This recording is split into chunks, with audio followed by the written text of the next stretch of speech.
Military analysis of the operation to arrest Venezuelan President Nicolás Maduro at dawn on January 3, 2026. U.S. forces carried out a complex military operation that led to the arrest of Venezuelan President Nicolás Maduro and his wife Celia Flores, in what is considered one of the most significant special operations since the U.S. invasion of Panama in 1989. The operation, personally announced by President Donald Trump, combined large-scale airstrikes with a precise ground assault, supported by long-term intelligence planning.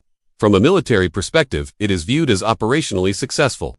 Yet it raises serious questions regarding strategic risks and international legal implications. Planning and intelligence preparation. The operation was based on months of preparation involving a high-level team that included CIA Director John Ratcliffe, Secretary of State Marco Rubio, and Secretary of Defense Pete Hegseth. The CIA provided detailed intelligence on Maduro's daily routines through a small ground team deployed since August 2025. Supported by aerial and signals intelligence. US forces constructed a full-scale replica of Maduro's residence described as a fortress equipped with steel doors and a safe room to train special forces for a rapid breach. The United States assembled massive forces in the Caribbean region, approximately 15,000 troops, the aircraft carrier, USS Gerald R. Ford, and 11 additional warships, destroyers, cruisers, and amphibious assault ships. Preparatory strike phase. Disabling defensive capabilities.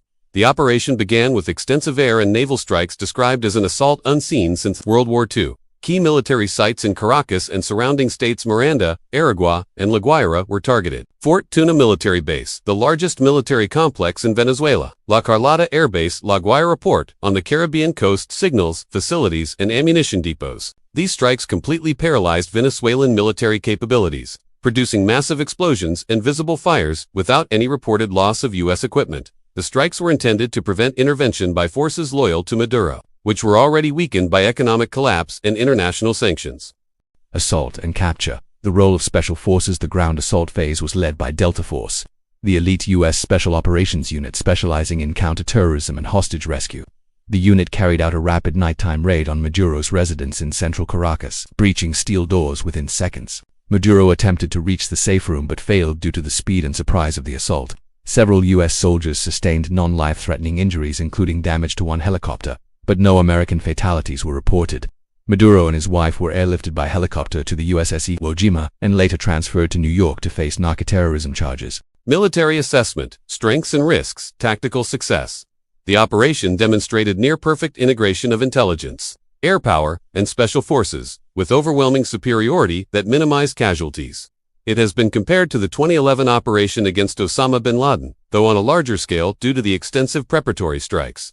Strategic risks. Despite its success, the operation was conducted unilaterally without international authorization, exposing it to accusations of violating national sovereignty. While it revealed the weakness of the Venezuelan military, it may provoke reactions from allies such as Russia and Iran, or fuel internal resistance. Lessons learned. The operation underscores the importance of precise intelligence and training based on realistic scenarios, and highlights the United States' capability to conduct long-range operations against heavily protected targets. In conclusion, the arrest of Nicolás Maduro represents a model of modern U.S. military power, but its geopolitical consequences may last far longer than its swift tactical execution. Military experts' opinions on the arrest of Nicolás Maduro: stunning tactical success or major strategic risk. Retired Major General Mark Schwartz, former U.S. Special Operations Commander. Schwartz describes the operation as an exceptional tactical achievement reflecting the superiority of U.S. Special Operations forces. He notes that Delta Force executed the raid with extreme precision, benefiting from training on a full-scale replica of Maduro's residence and intelligence support from internal sources close to him.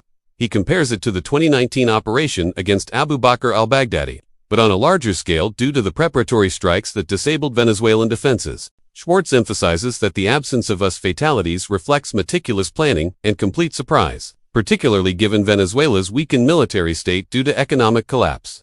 Military analyst, Military Watch magazine. The analyst considers this the most significant Delta Force operation since the capture of Manuel Noriega in Panama in 1989, and only the second operation directly targeting a sitting head of state.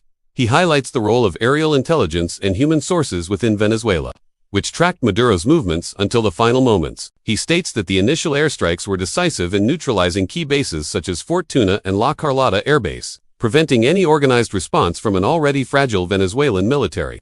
However, he warns that tactical success does not guarantee long-term stability. especially with the potential for resistance by pro-Maduro militias. Chinese military experts, Global Times, Chinese analysts describe the operation as a display of overwhelming U.S. power, noting Delta Force's extensive experience in high-risk missions. They argue that Venezuela's weak defenses made it highly vulnerable to U.S. technological superiority, including advanced helicopters and drones. However, they criticize the strategic dimension, warning that a unilateral operation could provoke responses from allies such as Russia and Iran and potentially lead to prolonged guerrilla warfare similar to Iraq or Afghanistan. They view the operation as evidence of U.S. dominance, but at a high geopolitical cost.